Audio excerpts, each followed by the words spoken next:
প্রায় 6 মাস যাবৎ বিয়ের জন্য মেয়ে খুঁজছি। যে মেয়েকেই পছন্দ হয় তার খোঁজ নিয়ে জানা যায় তার অতীতে কোনো ছেলের সাথে রিলেশন ছিল এবং বেহায়াপনায় লিপ্ত ছিল। এসব মেয়েদের বিয়ে করার বিধান কি? পরিবার থেকে এসব মেয়েদের মেনে নিতে চাচ্ছেন না।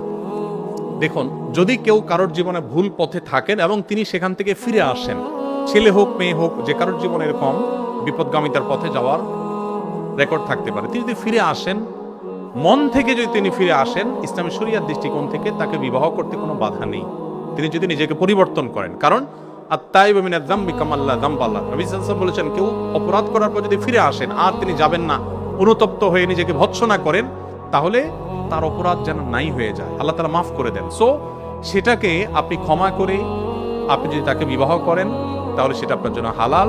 কোনোভাবে তার পেছনের সেই অপরাধ কর্মকে তুলে খুঁচিয়ে খুঁচিয়ে তাকে কষ্ট দেওয়া, এটা আপনার জন্য উচিত হবে না। বিবাহের আগে হারাম সম্পর্ক ছিল কিনা অনেকে খুঁটিয়ে খুঁটিয়ে এগুলো জিজ্ঞাসা করেন।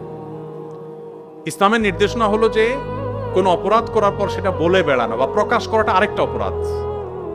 এটাকে প্রকাশ করার ভিতরে কোনো ব্যাটাগিরি নেই। আল্লাহর কাছে বলে চোখের পানি ফেলে মাপ চাইতে হবে, মানুষের কাছে এটা বলার ভিতরে কোনো কল্যাণ নেই। তবে এর মানে এই না যে আরেকজনকে প্রতারিত করার কথা বলা হচ্ছে। যদি হয়ে যায়, অনুতপ্ত হয়ে মাপ চাইতে হবে এবং এদেরকে বিবাহ করা শরীয়তে নাজায়েজ নয়। তবে হ্যাঁ, আপনি যদি মনে করেন যে আমি পবিত্র মানুষকে জীবন সঙ্গী হিসেবে ধারণ করবো, সেটা অবশ্যই আপনার গুড চয়েস, সেটা আপনার ভালো রুচির ব্যাপার, সেটা আপনি করতে পারেন। কিন্তু এরকম মানুষকে বিবাহ করতে শরীয়ত দৃষ্টিকোণ থেকে কোনো নিষেধাজ্ঞা নেই।